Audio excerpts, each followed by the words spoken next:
আজকে আমরা পড়ব ক্লাস 10-এর বাংলার অসুখী একজন কবিতা। এই অসুখী একজন কবিতাটির কবি হলেন পাবলো নেরুদা। কবিতাটির বাংলায় তর্জমা করেছেন নবারুণ ভট্টাচার্য। এই কবিতাটি একটি যুদ্ধের পটভূমিকায় শাশ্বত ভালোবাসার কথা দিয়ে রচিত। কবিতাটিতে বলা হয়েছে যে কবিতার নায়কই বলবো, নায়ক বা কথক, সে তার নিজের দেশে ফিরে আসবে বলে তার প্রিয়তমাকে দরজায় দাঁড় করিয়ে রেখে চলে গেছেন। কোথায় না, যুদ্ধক্ষেত্রে। দেশ ছেড়ে তিনি চলে গেছেন বহু দূরে, যেখানে একটা যুদ্ধক্ষেত্র। এবার কথক যে আর কখনো দেশে ফিরে আসবেন না, সে কথা তার প্রিয়তমা একেবারেই জানতো না।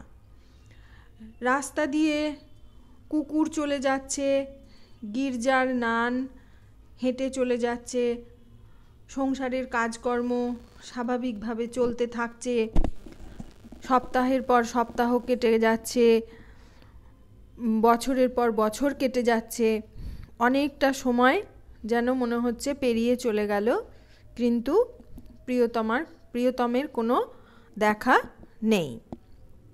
বৃষ্টির জলে ধুয়ে যাচ্ছে কথকের পায়ের ছাপ, সেখানে আবার নতুন করে ঘাস জন্মে যাচ্ছে, কিন্তু প্রতীক্ষারত মেয়েটা বা কথকের প্রিয়তমা তার মাথার ওপর ভারী পাথরের বোঝার মতন যেন বছরের পর বছর কাটিয়ে বিচ্ছেদের বেদনায় ভারাক্রান্ত হয়ে উঠছে।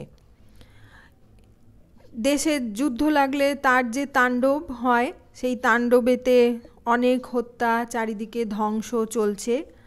সমতলে সেই যুদ্ধের রেশ ছড়িয়ে পড়ছে, যুদ্ধের আগুন চারিদিকে জ্বলছে, পরিস্থিতি যেন দিনের পর দিন একটা টালমাটাল অবস্থায় গিয়ে পৌঁছাচ্ছে।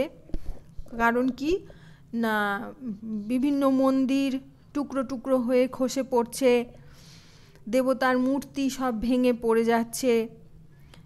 কথকের যে বাড়ি ছেড়ে চলে যাওয়া, সেই বাড়ির বারান্দা, ঝুলন্ত বারান্দা, বিছানা, গোলাপি গাছ, চিমনি, জল তরঙ্গ, মানে যা কিছু ওই বাড়ির সৌন্দর্য ছিল, সেগুলো সমস্তই যুদ্ধের তাণ্ডবে চূর্ণ বিচূর্ণ হয়ে যাচ্ছে।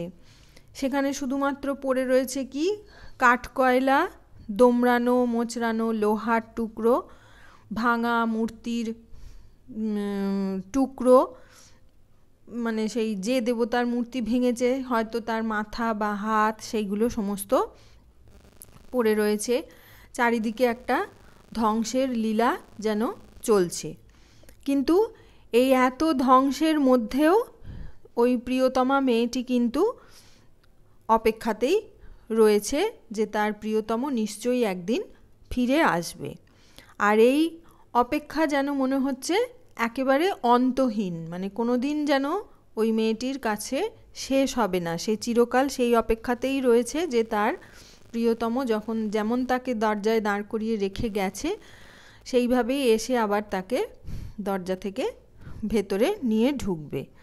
কারণ কি বলতো, যে প্রেম বা ভালোবাসা হলো একটা শাশ্বত বিষয়, যার কোনো মৃত্যু নেই, যার কোনো ধ্বংস নেই। বিশাল ধ্বংসের মধ্যেও সেই ভালোবাসা যেন শাশ্বত রূপে বেঁচে থাকে। এই হলো কবিতার বিষয়বস্তু। এই কবিতার বিষয়বস্তুটাকেই তোমরা ভালো করে জেনে রাখবে, কারণ কবিতাটার লাইন তুলে অনেক রকম প্রশ্ন আসবে। সেখানে কিন্তু এই যুদ্ধের পটভূমিতে যা কিছু হয়েছিল সেটাকে উল্লেখ করতে হবে। ঠিক আছে, পড়ো ভালো করে।